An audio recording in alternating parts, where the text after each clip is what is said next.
Haiti, the third largest country in the Caribbean with a population of nearly 12 million, is the first free Black republic, yet it continues to face a relentless series of crises. From the 2010 earthquake to the present, armed gangs have overtaken the capital, forcing many to flee in search of safety. Consider these men who made the perilous journey from Haiti to Jamaica in a boat barely large enough to hold them, driven only by hope. Out of fear for their safety, they have asked to remain anonymous. But this is Brenor Joseph. A Haitian by birth, Joseph has never truly considered Haiti home.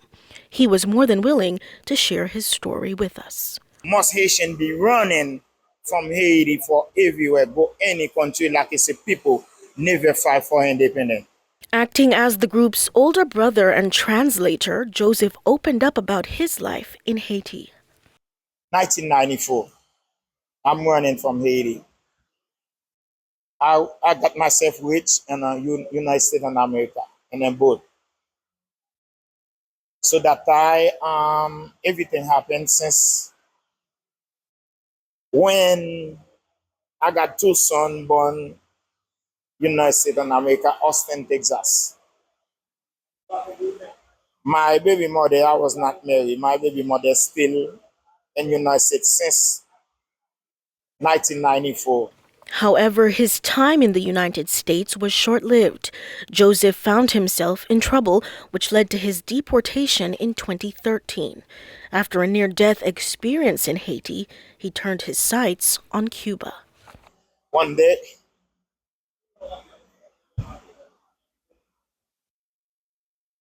day, we got ourselves in the bush. Somebody be shooting his chalet. Somebody shoot his chalet, I don't know. My helper got shot.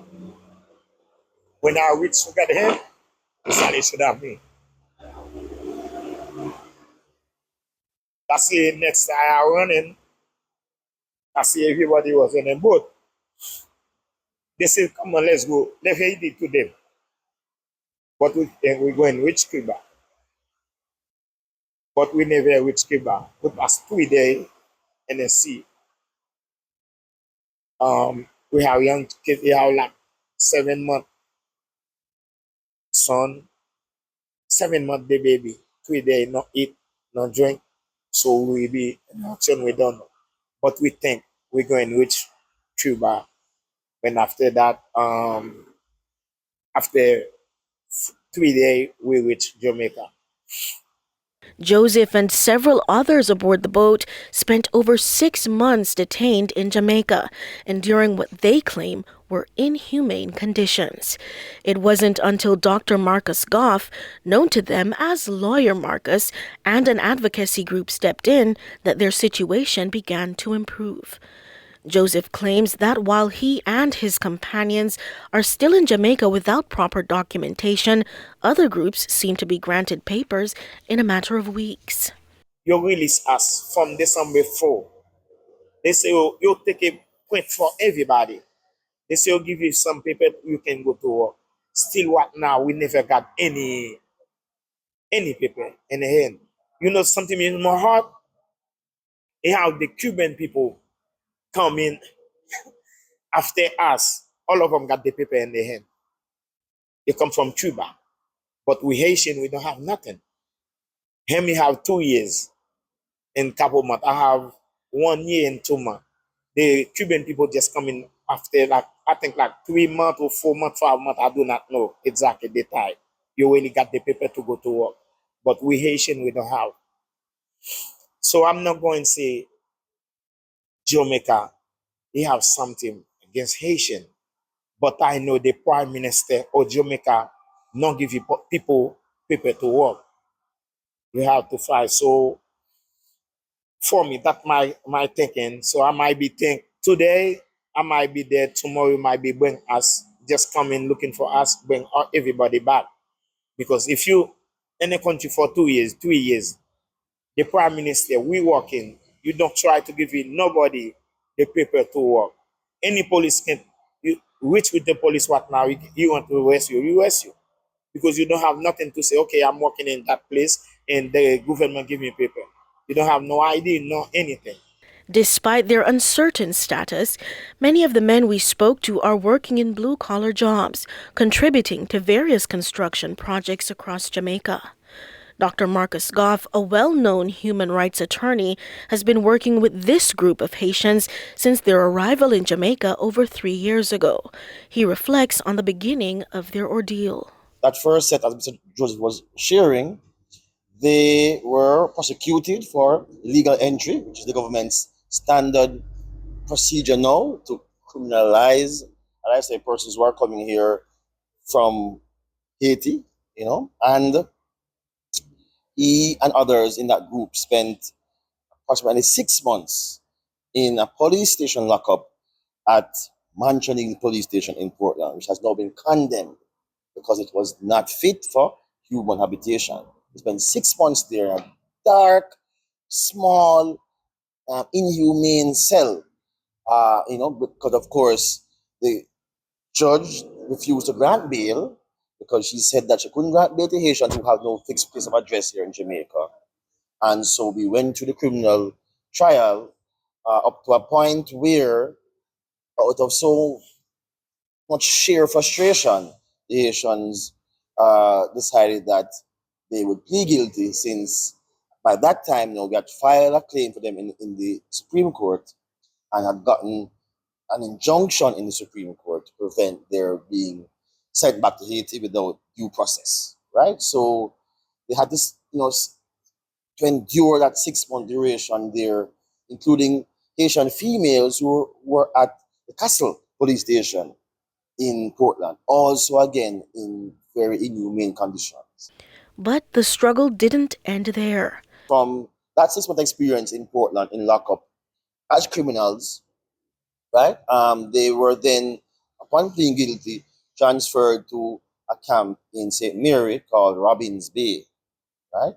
And that is where they were, which again was very much welcome. They were, free in open space, not anything that would have been, necessarily, luxurious, but they were able to reside in that accommodation. For that time, it was it was a paradise. For that It was time. paradise, Yes. coming from 6 months of Yes, 6 months. confinement. After being released, they were moved once again, while immigration assessed whether they met the criteria for protection under the Refugee Convention.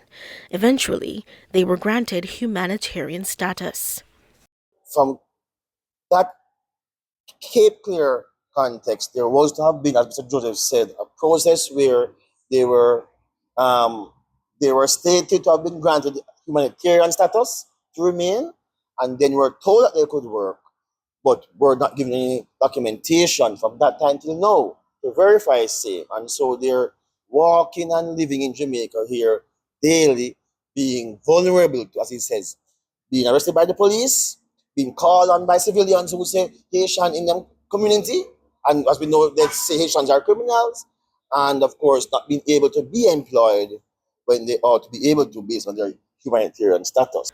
Dr. Goff has called for a more streamlined and inclusive process, emphasizing the urgent need for reform. It's been one step forward, and I don't know, maybe half step back, I'm not sure. We want the process to be more holistically supportive of the Haitian from their first arrival here, have them processed transparently with their legal rights protected and an outcome determined according to law, not according to politics or according to anti-Haiti bias. So Mr. Joseph and the other 37, 36 persons who came on that boat, their applications for asylum were turned down, right? We have asked for there to be a review of that process.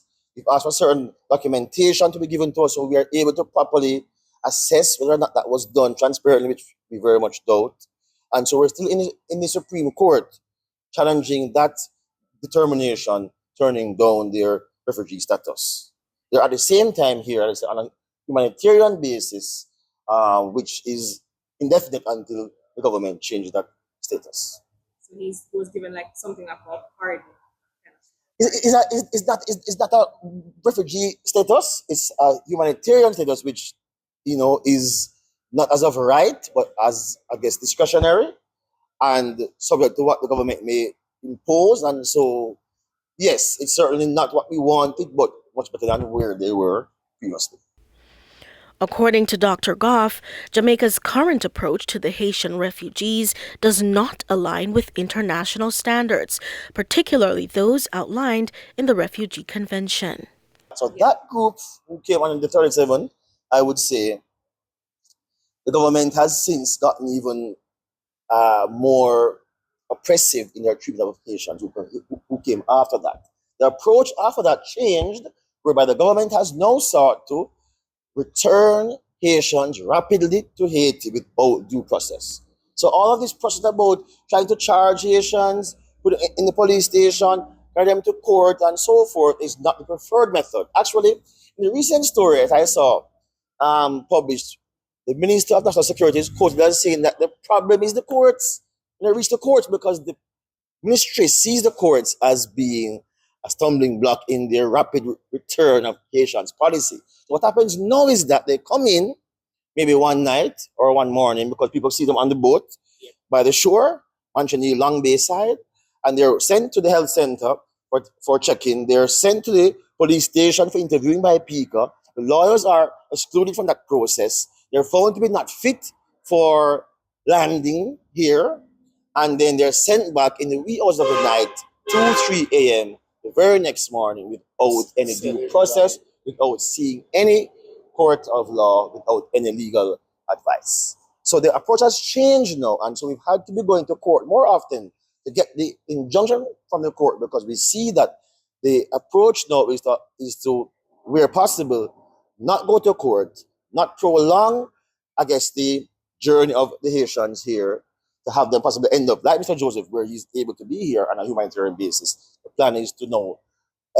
expedite their removal rapidly, which, as I said, amounts to refoulement under the UN Refugee Convention.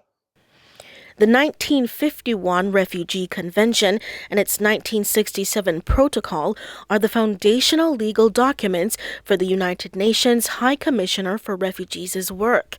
They define who qualifies as a refugee, establish their rights, and sets international standards for their protection. By 2020, 146 parties had signed the convention, with Jamaica among them. In accordance with international law, countries that have ratified the Refugee Convention are obligated to protect refugees within their borders, honoring the treaty's terms.